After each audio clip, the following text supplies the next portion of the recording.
সমাজতন্ত্র এসে মানুষকে বুঝালো কেউ খাবে তো কেউ খাবে না, তা হবে না, তা হবে না, কেউ গাছতলায় কেউ 10 তলায়, তা হবে না, তা হবে না, সব সমান করে ফেলবে। মানুষ খুব পছন্দ করলো।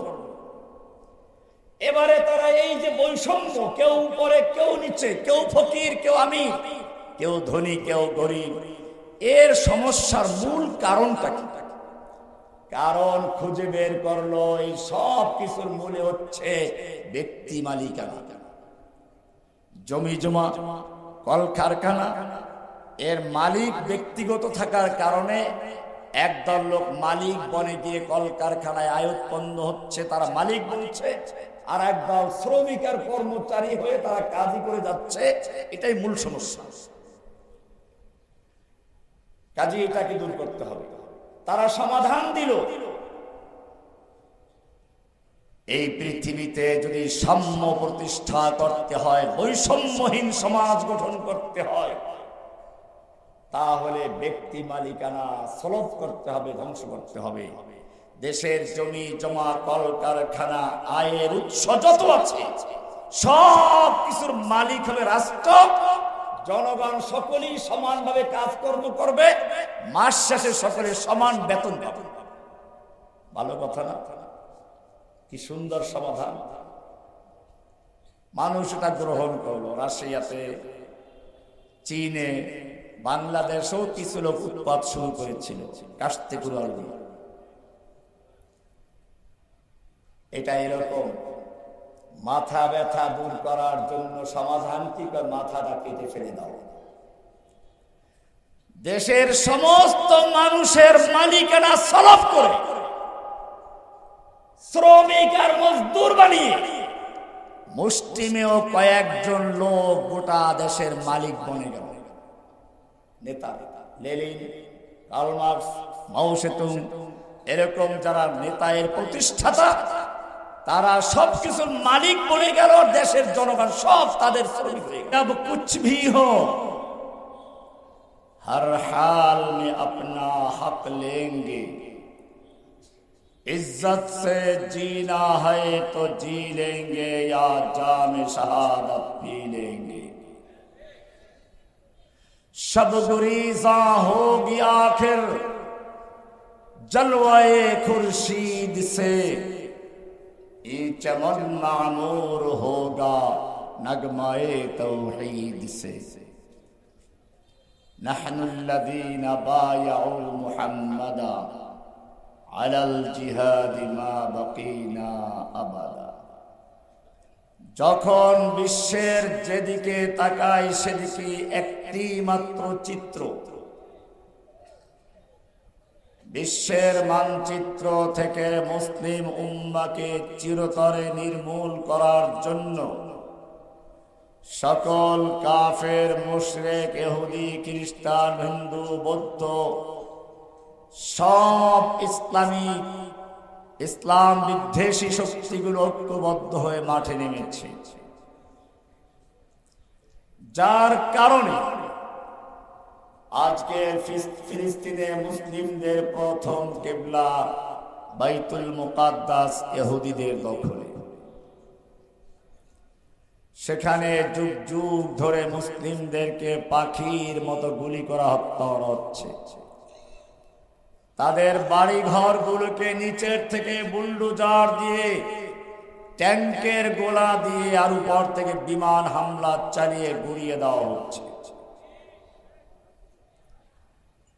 চুক্তি কথা বলা সত্ত্বেও হামলা হচ্ছে।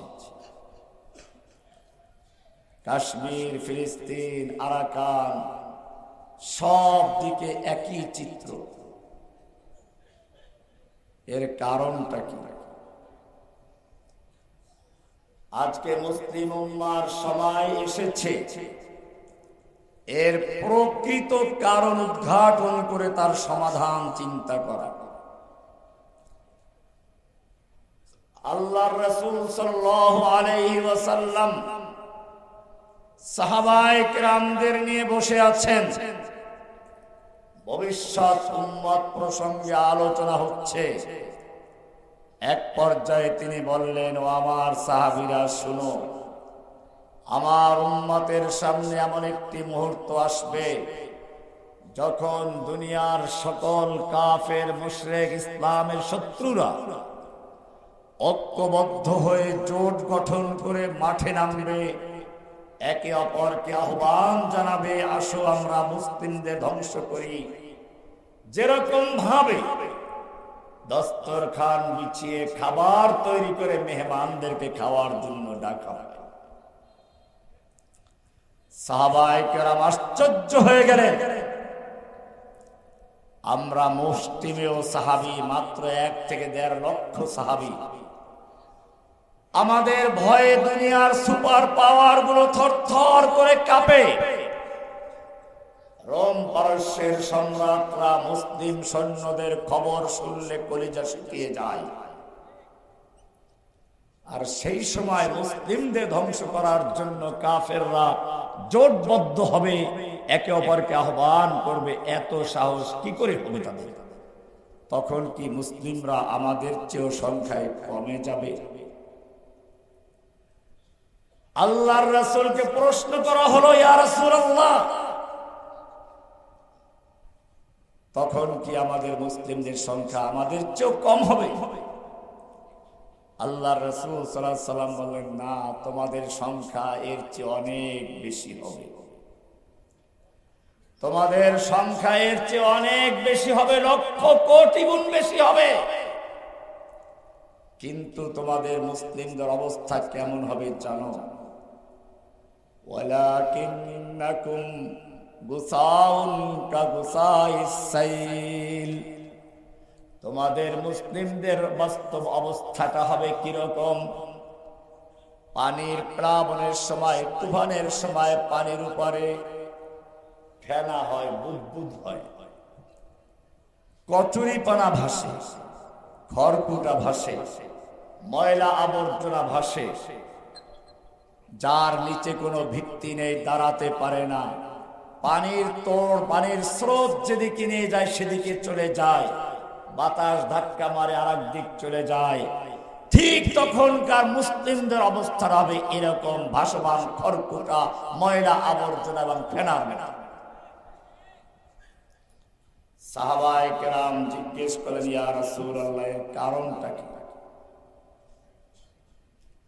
কারণটা আমরা একটু পরে আলোচনা করব ইনশাআল্লাহ। আগে আমরা দেখব যে বাস্তবে আমরা খড়কুটার মতো এখন সেই ভাসমান অবস্থায় আছি কিনা। আমরা বিশ্বের বিভিন্ন জায়গায় যখন দেখি ইসলামের সামনে যখনই কোনো সয়লাব চলে আসে, তুফান, এই তুফানটা কি আসলে? আল্লাহর রাসূল যে বললেন পানি বন্যার সময় সয়লাব আসে, তুফান আসে, প্লাবন আসে, তাতে ভাসিয়ে নিয়ে যায়, সেই সয়লাবটা আসলে কি? এক সময় পৃথিবীতে সমাজতন্ত্র আসলো। সমাজতন্ত্র এসে মানুষকে বুঝালো, কেউ খাবে তো কেউ খাবে না, তা হবে না, তা হবে না, কেউ গাছতলায় কেউ 10 তলায়, তা হবে না, তা হবে না, সব সমান করে ফেলবে। মানুষ খুব পছন্দ করলো। এবারে তারা এই যে বৈষম্য, কেউ উপরে কেউ নিচে, কেউ ফকির কেউ আমির, কেউ ধনী কেউ গরিব, এর সমস্যার মূল কারণটা কি? কারণ খুঁজে বের করলো, এই সব কিছুর মূলে হচ্ছে ব্যক্তি মালিকানা, জমি জমা, কলকারখানা। এর মালিক ব্যক্তিগত থাকার কারণে একদল লোক মালিক বনে গিয়ে কলকারখানায় আয়ুৎপন্ন হচ্ছে, তারা মালিক বলছে, আর একদল শ্রমিক আর কর্মচারী হয়ে তারা কাজই করে যাচ্ছে। এটাই মূল সমস্যা। কাজে এটাকে দূর করতে হবে। তারা সমাধান দিল, এই পৃথিবীতে যদি সাম্য প্রতিষ্ঠা করতে হয়, বৈষম্যহীন সমাজ গঠন করতে হয়, তাহলে ব্যক্তি মালিকানা সলভ করতে হবে, ধ্বংস করতে হবে। দেশের জমি জমা, কলকারখানা, আয়ের উৎস যত আছে সব কিছুর মালিক হবে রাষ্ট্র। জনগণ সকলেই সমানভাবে কাজকর্ম করবে, মাস শেষে সকলে সমান বেতন পাবে। ভালো কথা না? কি সুন্দর সমাধান। মানুষ এটা গ্রহণ করলো। রাশিয়াতে, চীনে, বাংলাদেশেও কিছু লোক উৎপাত শুরু করেছিল কাস্তে কুড়াল দিয়ে। এটা এরকম মাথা ব্যথা দূর করার জন্য সমাধান কি করে? মাথাটা কেটে ফেলে দাও। দেশের সমস্ত মানুষের মালিকানা সলব করে শ্রমিক আর মজদুর বানিয়ে মুষ্টিমেয় কয়েকজন লোক গোটা দেশের মালিক বনে গেল। নেতা, লেনিন, কার্ল মার্কস, মাও সেতুং, এরকম যারা নেতা এর প্রতিষ্ঠাতা, তারা সবকিছুর মালিক বনে গেল। দেশের জনগণ সব তাদের শ্রমিক হয়ে গেল। একটা হলো দেশের মানুষকে গোলাম বানানো। দ্বিতীয় সমস্যা দেখা দিল আরেকটা। ব্যক্তি মালিকানা থাকলে আপনি আপনার জমিতে কাজকর্ম বেশি করবেন, ফসল উৎপন্ন বেশি হবে। আর যদি আপনি জানেন যে যতই কাজ করি মাস শেষে রুটি দুইটাই পাবো, আপনি কাজ বেশি করবেন। কাজে এতে দেশের আয় উৎপন্ন ব্যাহত শুরু হতে লাগবে। এরপরে তৃতীয় সমস্যা দেখা দিল। কেউ গাছতলায়, কেউ 10 তলায়, তা হবে না, তা হবে না। কেউ খাবে, কেউ খাবে, তা হবে না, তাও ঠিক নেই। নেতাদের এক একজন আর 10 জোড়া জুতা, আর ওদের শ্রমিকদের পায়ে জুতাই নেই। এরকম যখন অবস্থা দাঁড়ালো,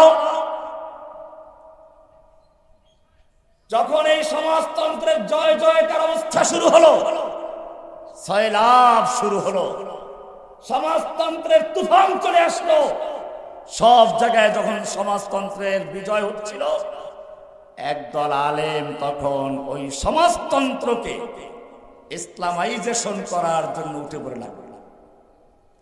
কিতাব লিখে ফেললো। 500 ইসলামিক কিতাবের হাওয়ালা দিয়ে, রেফারেন্স দিয়ে এক বিশাল কিতাব লিখলো, আল ইশতিরাকিয়াতু ফিল ইসলাম, ইসলামের সমাজতন্ত্র।